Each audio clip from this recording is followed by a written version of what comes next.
Thank you for joining us for day 2 of our Disney Alaskan cruise. Today will be our day at sea, so I wanted to spend a little time and give you a little tour of the ship. But first, breakfast, of course, with Mickey Waffles. If you're a coffee connoisseur like myself, head up to Deck 9 for the Cove Cafe. I have to admit, I went here almost every morning of our cruise because their cold brew was delicious and you can't go wrong with pastry in the morning. After our quick stop to the Cove Cafe, we headed back to the atrium, and I wanted to point out the lighting fixture looks like coral, and that's because Ariel and the Little Mermaid are the inspiration for the atrium of the Disney Wonder. Every Disney ship has an atrium lobby statue celebrating a Disney character. Heading down to the 3rd floor, just behind the elevators, you'll find After Hours, which is where you'll find Azure, the Cadillac Lounge, and Crown and Fin Pub. Azure is where most of the fun events were held on the ship, like bingo and trivia.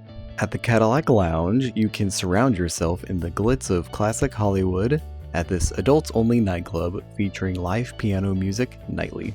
As a car enthusiast myself, I really like this lounge. And heading down just a little further in After Hours, you'll find the Crown and Fin Pub.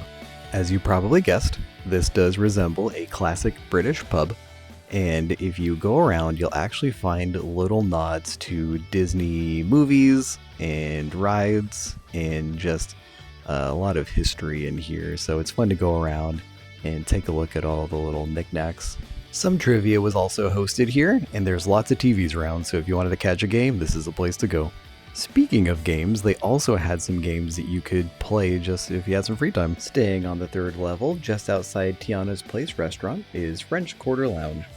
Themed to Disney's Princess and the Frog, here is where you can find Tiana's beignets and Dr. Facilier's spirits and handcrafted cocktails.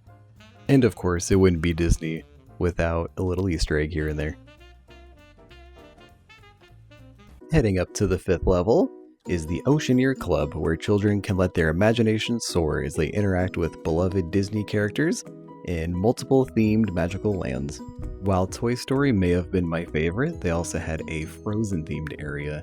It's encouraged to pre-register before your cruise, or you can register once on board the ship. Continuing our tour to our stateroom, we were located on the 2nd floor with a porthole, and as you enter in the room to the right, you'll find the room with the commode and a sink, which was nicely sized. And then just beyond that was where you'll find the shower and another sink. Before this cruise on the Disney Wonder, the only other cruise ship we had to compare to was the Disney Wish, which is one of the newest in Disney's cruise line. And while the bathrooms were a little bit nicer on the Wish, we still thought that the bathrooms here on the Wonder were still really nice, and they still have the great shower products. It was getting late, so we had to get ready for dinner, and of course, the Golden Mickeys, which is a stage musical presented in the format of an award show featuring characters from various Disney films. We absolutely loved it, do not miss it. On to day 3 is one of the main events of any Alaskan cruise, and that's Glacier Day. Glacier Day is the day when guests get to view glaciers and take in the scenery while enjoying special treats and meeting special characters. Now, before our cruise, I did do some research on YouTube and Google, and I wanted to put my research to the test. One of the hacks that was mentioned was to go to Deck 4 for Glacier Day instead of the top deck, because the top deck gets really full with character meet and greets, and I can confirm this is a fact. Deck 4 was amazing. We would definitely recommend going to Deck 4 for Glacier Day and getting there early because we did see some whales early in the morning, and it really wasn't that crowded throughout the day. The whales that we did see were pretty far out there, so definitely bring your binoculars. Our other recommendation is to bundle up. Definitely bring layers and a beanie. If you were to ask us what we would have done differently on this cruise, this is where it is, right here. And I'll tell you why. But first, just look at that view. There's an excursion called Glacier Explorer where you actually exit the cruise ship and you enter this smaller boat that gets a lot closer to the glacier than the cruise ship does. Keep watching this video to see what I mean. Something that was really important to us for this cruise was to meet Coda, and we did. He came to Deck 4 and we ran into him and we had a great experience meeting Coda. This is just another reason why Deck 4 is best for Glacier Day, because there was no lines to meet him.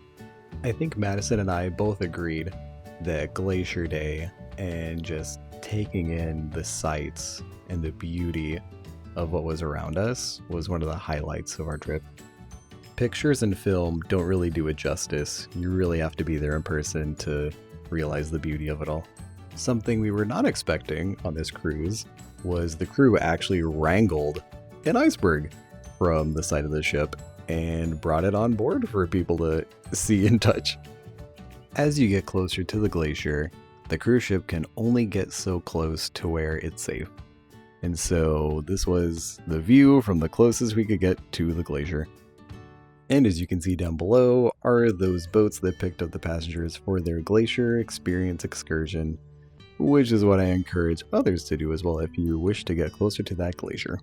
Not gonna lie, we thought we'd get a little bit closer to the glacier, but we still had a great time on deck 4. We met Daisy.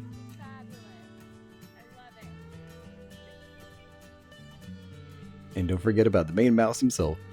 As we were heading away from the glacier, we actually ran into a show going on inside the atrium.